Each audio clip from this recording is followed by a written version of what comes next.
ko mahalata talaga, like Regine songs talaga, like Pangarap Ko Ang Ibigin Ka, Pangako, and yung isa pa talaga, Forever's Not Enough ni Ate Sara.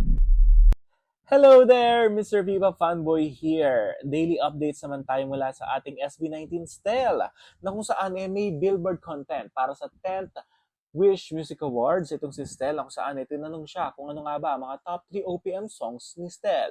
At dalawa nga rito galing kay Regine. Kaya naman certified Reginian si Stel, no? Matutuloy na dapat ang kanilang pagduduet nila together para sa upcoming Valentine concert ni Miss Regine Velasquez na reset sa February 21. Covers ang tema ng reset concert ni Regine at makakaduet dapat niya o special guest itong si Stel Ahero.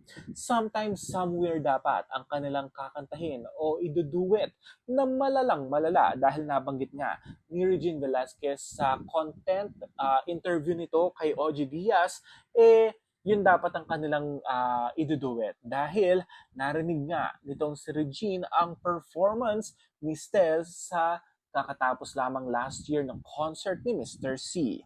Kung mangyayari man yon anytime soon, sana mangyari. Hindi man sa reset concert ni Miss Regine, sana sa darating pang mga events o di kaya mga performances na magkasama sila. Nabanggit nga rin ni Regine na nagpadala itong si Stel ng bulaklak sa tahanan ni Regine dahil nga sa nangyari. Hindi niya sinisisi itong si Stel. Disappointed siya dahil hindi na nga matutuloy ang sanay gigantic duet nila together sa Reset concert. And that's it for now. This has been Mr. P-Pop Fanboy. Thank you for watching.